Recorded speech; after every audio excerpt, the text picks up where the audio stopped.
Shri Swami Samarth. Priya's life या YouTube चॅनेलवर तुम्हा सर्वांचं मनपूर्वक स्वागत आहे. श्रावण महिना हा 5 ऑगस्ट 2024 या दिवशीपासून सुरू होणार आहे. तर या महिन्यामध्ये आपण भगवान शिवशंकरांची सर्वात आवडती आणि जी उच्च कोटीची सेवा आहे ती कोणती आहे आणि ती कशा पद्धतीने आपण करायची आहे, ही जी माहिती आहे ते आज आपण या व्हिडिओमध्ये पाहणार आहोत. तर ती उच्च कोटीची सेवा म्हणजे रुद्राभिषेकाची सेवा आहे.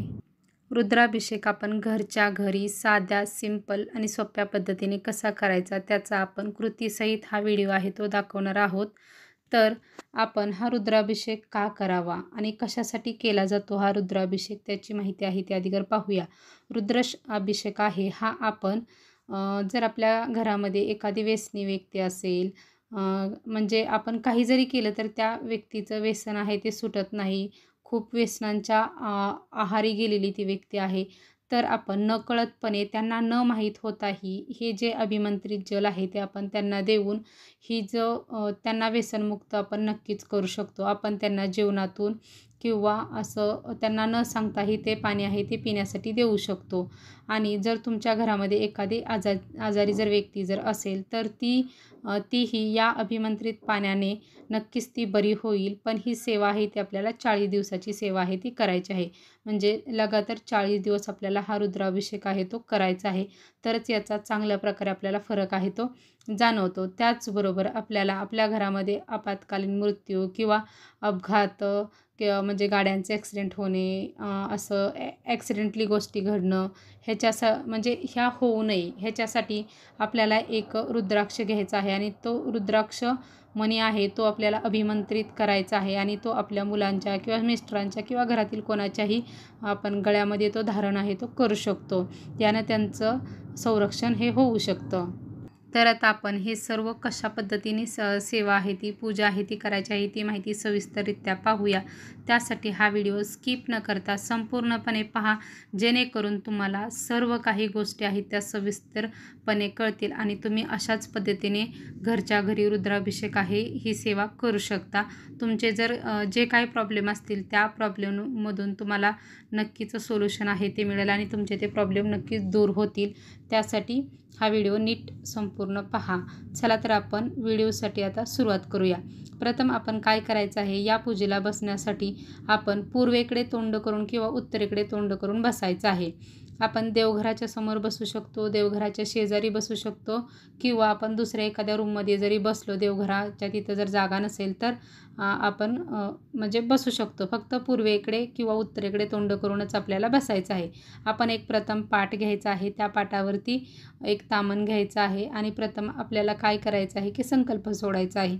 संकल्प सोडण्यासाठी आपल्या उजव्या हातामध्ये थोड्याशा अक्षदा, फूल आणि त्यानंतर पाणी आहे ते घ्यायचं आहे आणि बोलायचं आहे. आपलं नाव आहे ते सांगायचं आहे, आपलं गोत्र आहे ते सांगायचं आहे. गोत्र जर माहीत नसेल तर कश्यप आहे ते बोलायचं आहे. आणि नंतर आपण ही सेवा कशासाठी करणार आहोत ते भगवान शिवशंकरांना सांगायचं आहे. किती दिवसाची सेवा आहे तेही म्हणजे करणार आहोत तेही त्यांना सांगायचं आहे. आणि ही जी सेवा आणि कोणती सेवा करणार आहोत तेही आपण त्यांना सांगायचं आहे. आणि ही सेवा जी आपण करत आहोत ती निर्विघ्नपणे माझ्याकडून तुम्ही पूर्ण करून घ्या असं त्यांना सांगून आपण ते पाणी आपल्या हातातील पाणी खाली तामणात आहे ते सोडायचं आहे. नंतर थोडंसं पाणी आपल्या हातावरती घ्यायचं आहे आणि खाली तामणात सोडायचं आहे. ते नंतर पाणी आपण साईडला एका दुसऱ्या पात्रामध्ये ओतून घ्यायचं आहे आणि नंतर ते ताट जे तामण आहे ते आपल्याला नंतर तसंच पाटावरती ठेवायचं आहे. आता याच्यानंतर आपण कोणतंही पूजा किंवा कोणतंही व्रताला सुरुवात करताना आपण कोणतीही पूजा करण्यापूर्वी प्रथम गणेशाची पूजा करतो. म्हणून आपण गणपतीची मूर्ती घ्यायची आहे. तामणामध्ये थोड्याशा अक्षता ठेवायचं, त्याच्यावरती गणपतीची मूर्ती ठेवायची. प्रथम पाण्याने, नंतर दुधाने आणि नंतर पाण्याने अभिषेक आहे तो घालायचा आहे. ओम गण गणपते नमः 11 वेळा म्हणायचा आहे. अशा पद्धतीने अभिषेक घालून नंतर गणपतीची मूर्ती आहे ती स्वच्छ पुसायची आहे. तिथंच आपण पाटावरती मांडू शकतो. पाटावरती जर नाही मांडली तर आपण नंतर किंवा आपण आपलं जे देवघर आहे त्या देवघरामध्ये जागेवरती स्थापन आहे ते आपल्याला करायची आहे. अशा पद्धतीने आपण म्हणजे गणपतीच्या मूर्तीची स्थापना आहे ते करायची आहे. यानंतर आपण आता पाहूया की आपल्याला पूजेसाठी लागणारं जे साहित्य आहे ते काय काय साहित्य आहे. तर यामध्ये आपल्याला काय काय घ्यायचं आहे, अक्षदा, अष्टीगंध, बेलपत्र, फूल, गळती, स्टँड, पाणी, दूध, साखर म्हणजे नैवेद्यासाठी साखर घ्यायचं आहे, पाणी घ्यायचं आहे, रुद्राक्षमणी, रुद्राक्षमाळ आणि भस्म हे आपल्याला सर्व काही घ्यायचं आहे. हे घेतल्यानंतर आता आपण काय करायचं आहे, आता आपण शिवलिंग आहे त्या शिवलिंगावरती आता अभिषेक करायचा आहे. शिवलिंगावरती अभिषेक आहे तो आपण कशा पद्धतीने करायचा आहे, तर शिवलिंगावरती अभिषेक आहे तो आपण ते ताम्हण आहे त्या ताम्हणामध्ये थोड्याशा अक्षता ठेवायच्या, नंतर शिवलिंग ठेवायचं आणि शिवलिंग ठेवल्यानंतर आपण प्रथम पाण्याने, नंतर दूध किंवा पंचामृताने, नंतर पाण्याने ओम नमः शिवाय, म्हणजे पुरुष असतील तर ओम नमः शिवाय म्हणायचं, स्त्रिया असतील तर नमः शिवाय असं म्हणायचं आहे आणि आपण तो अभिषेक आहे तो घालायचा आहे. शक्य झाल्यास आपण एक माळ करू शकतो किंवा शक्यतो करून आपण 11 वेळाच बोलायचं आहे, कारण ही सेवा करण्यासाठी आपल्याला खूप वेळ जातो. रुद्राभिषेक करण्यासाठी तुम्ही जर नवीन करत असाल तर तुम्हाला 2 तास हा वेळ जाईल. त्यासाठी आपण 11च वेळा बोलायचं आहे आणि अभिषेक आहे तो करून घ्यायचा आहे. नंतर आपलं शिवलिंग घेऊन त्याला स्वच्छ पुसायचं आहे. ते पाणी दुसऱ्या पात्रामध्ये काढायचं आहे. परत ते ताम्हण आहे ते जागेवरती ठेवायचं आहे. त्याच्यावरती अक्षदा थोड्याशा ठेवायच्या आहेत त्या ताम्हणात आणि नंतर आपण शिवलिंग पुन्हा त्याच्यावरती स्थापन करायचं आहे. शिवलिंगाचं तोंड आहे ते उत्तरेलाच झालं पाहिजे, ही गोष्ट मात्र लक्षात ठेवायची आहे. कारण शिवलिंगाचे जी पाण्याचं जे हे असतं ना, म्हणजे तोंड जे असतं ना शिवलिंगेचं, जे आपण जिथून पाणी हे होतं ती जी बाजू आहे ती उत्तरेकडेच आली पाहिजे. ही जी गोष्ट आहे ती आपण पूजेला बसताना लक्षात ठेवायचं आहे आणि अशा पद्धतीनेच आपण शिवलिंगाची स्थापना आहे ती करायची आहे. त्यानंतर आपण थोड्याशा अक्षदा जे गंध लावायचा आहे, अक्षदा व्हायच्या आहेत, फूल व्हायचं आहे आणि बेलपत्रही ते अर्पण करायचं आहे. हे केल्यानंतर आपण गळतीचं स्टँड आहे ते घ्यायचं आहे, ते स्टँड ठेवायचं आहे. आता ही गळतीचं स्टँड आपल्याला जर नसेल तर आपल्याला या सेवेसाठी आणावं लागेल. कारण रुद्राभिषेकासाठी आपण हाताने 2 तास आपल्या असं चमच्याने आपण पाणी घालू शकत नाही, कारण याला खूप वेळ जातो आणि आपल्याला वाचनही त्याबरोबर करायचं असतं. त्यामुळे आपण अशा प्रकारचं स्टँड आणि अशा प्रकारची जी गळती जी तुम्हाला दाखवलेली आहे स्क्रीनवरती तशाच पद्धतीची जी गळती आहे ती आपल्याला घ्यायची आहे आणि ही गळती आणल्यानंतर डायरेक्टली आपण तशीच मांडायची नाही, त्याला एक आतून धागा आहे तो लावायचा आहे. याने काय होतं, आपण जर डायरेक्टली मांडली तर त्याच्यातून पाणी असं जास्त प्रमाणात हे होतं आणि आपल्याला खाली जे आपण पात्र जे पाण्यासाठी ठेवणार आहोत, जे ताम्हण जे ठेवलेलं आहे ते खूप मोठं ठेवावं लागेल, म्हणजे परात किंवा असं मोठं काहीतरी ठेवावं लागेल. पण आपल्याला म्हणून आणि पाणीही खूप लागेल या सेवेसाठी, कारण आपल्याला 2 तास हा अभिषेक आहे तो चालू राहणार आहे. त्यामुळे म्हणून आपण काय करायचं, त्याला थोडासा आतून धागा आहे तो लावायचा आहे. याने काय होतं की पाण्याचा जो प्रवाह आहे तो कमी कमी होतो, म्हणजे कमी कमी प्रमाणात एकदम थेंब थेंब जे गळती आहे ती गळत राहते. त्यामुळे आपण अशा पद्धतीने ती गळती आहे ती घ्यायची आहे. ती गळती त्यावरती ठेवून त्यामध्ये पाणी आहे ते भरायचं आहे, पूर्ण पाण्याने भरून घ्यायचे आहे. आणि आता आपण नंतर वाचनासाठी सुरुवात करायची आहे. आता वाचनासाठी आपण काय काय वाचन करायचं आहे, तर आपण आपल्याकडे दिंडोरी प्रणीत नित्यसेवा स्तोत्र व मंत्र हे जे पुस्तक आहे ते आपल्याकडं जर असेल तर आपल्याला ह्या सर्व सेवा करण्यासाठी सोपं होईल. आणि आपल्याकडे जर नसेल तर स्वामी समर्थांचं जवळपास कुठं जर केंद्र जर असेल तर तिथून हे आपण पुस्तक नक्कीच आणण्याचा प्रयत्न करायचा आहे. नाहीतर मग मी तुम्हाला आता ज्या ज्या सेवा सांगणार आहे त्या तुम्ही जर तुम्हाला दुसरीकडं कुठं जर दुसऱ्या कोणत्या पुस्तकामध्ये किंवा यूट्यूबवरती जर मिळाल्या तर तुम्ही नक्कीच त्या डाउनलोड आहेत त्या करून घ्यायच्या आहेत आणि अशा पद्धतीने ही सेवा आहे ती करायची आहे. तर प्रथम आपल्याला काय म्हणायचं आहे ते आता आपण पाहूया.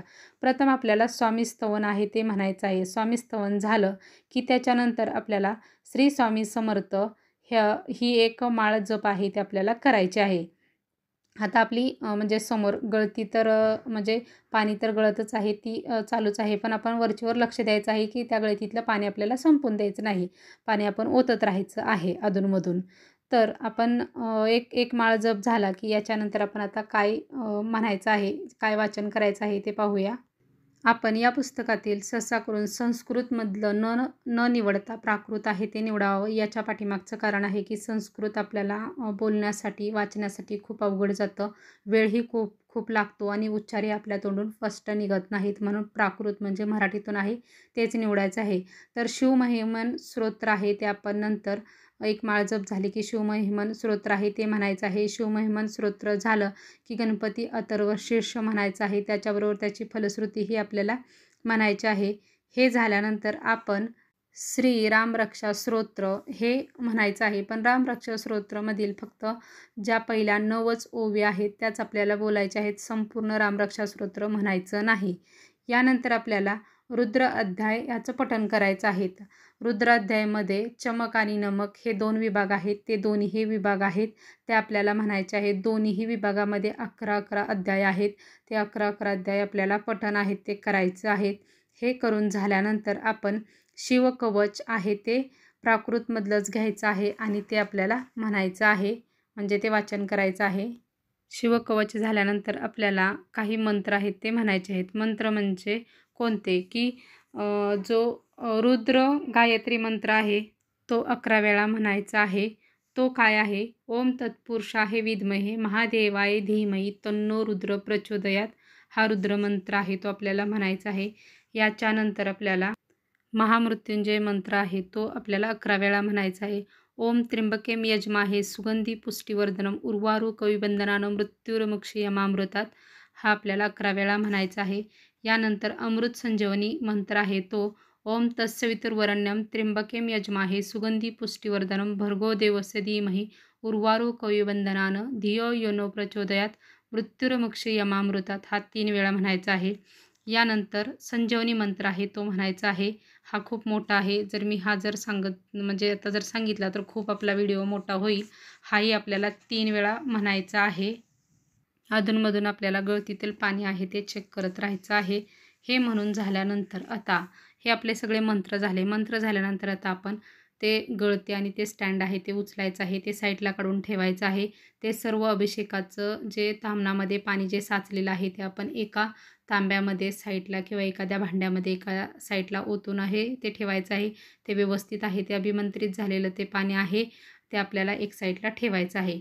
आता पिंडीवरती आपण मगाशी सांगायचं राहिलं की आपण स्क्रीनवरती तुम्ही पाहिलं असेल की आपण रुद्र जो मणी आहे तो ठेवलेला होता. हा जो रुद्रमणी आहे तोही अभिमंत्रित झालेला आहे. या सर्व सेवांनी ज्या सर्व सेवा सांगितल्या त्या आपण सेवा सर्व केल्या की तोही अभिमंत्रित होतो. तोही आपल्याला तसंच साईडला उचलून ठेवायचा आहे. आणि ठेवल्यानंतर आता त्याचं आपण नंतर काय करायचं तेही सांगते की आपण हे कंटिन्यूली 40 दिवसाची सेवा करणार आहोत. तर 40 दिवसाच्या तुम्ही 11 दिवसाची करू शकता, पण 40 दिवसाची कारण आपल्या घरात व्यसनी आजारी जर असेल, कारण आपण जेवढी जास्त सेवा करू तेवढं ते जास्त प्रमाणात अभिमंत्रित होतं आणि जास्त दैवी शक्ती आहे ती त्याच्यामध्ये निर्माण होते आणि जास्त ताकद आहे ती होते. म्हणून आपल्याला जास्त वेळा करायचं आहे. तर आता आपण पुन्हा आपल्याला तामण आहे ते तसंच त्या पाटावरती ठेवायचं आहे. तामण ठेवल्यानंतर आपल्याला थोड्या अक्षदा ते पिंड आहे ती ठेवायची आहे. पिंडीवरती नंतर आपण थोडंसं भस्म टाकायचं आहे, तांदूळ टाकायचं आहे आणि जी पांढरी फुलं आहेत ती अर्पण करायची आहेत. आणि आता आपल्याला ह्याच्यासाठी आपल्याला एकूण 108 बेलपत्र लागणार आहेत. जर आपल्याकडं नसतील तर जेवढी आहेत तेवढीच घ्यायची आहेत आणि त्याने हे आपण करू शकतो. आता आपल्याला श्री शिवनामावली आहे ते आपल्याला म्हणायचे आहे. ते आपल्याला त्या पुस्तकामध्ये दिलेले आहे. 108 नावं ही भगवान शिवशंकरांची आहेत. तर आपल्याला प्रथम नाव आहे ते घ्यायचं आहे. स्क्रीनवरती दाखवल्याप्रमाणे बेलपत्र आहे ते आपल्या हातात पकडायचं आहे आणि ओम शिवाय नमः ओम म्हटलं की ते पहिलं पान आहे ते आपण अर्पण करायचं आहे. बेलपत्र आहे ते. त्याच्यानंतर आपण दुसरं घ्यायचं ओम महेश्वराय नमः, दुसरं अर्पण करायचं. नंतर तिसरं ओम शंभवे नमः, तिसरं अर्पण करायचं. अशा पद्धतीने आपण सर्व पानं आहेत ती अर्पण करायची. आणि आपल्याकडची पानं संपली म्हणजे जे बेलपत्र आहे ते संपलं आणि ते बेलपत्र शेवटचं आहे ते आपण हातात घ्यायचं आहे. स्क्रीनवरती मी दाखवलेलं आहे. ते पुन्हा आपण काढून घ्यायचं, थोडंसं पाण्यामध्ये बुडवायचं आणि नंतर पुन्हा आपण पुढचं जे दुसरं नाव आहे ते घ्यायचं आहे आणि तशाच पद्धतीने आपण ते बेलपत्र आहे ते अर्पण करायचं आहे. पुन्हा ते आपण उचलून घ्यायचं आहे, पुन्हा पाण्यामध्ये बुडवायचं, पुन्हा अर्पण करायचं, पुन्हा उचलायचं, पुन्हा आपण पाण्यामध्ये बुडवायचं, पुन्हा नाव घ्यायचं, अर्पण करायचं.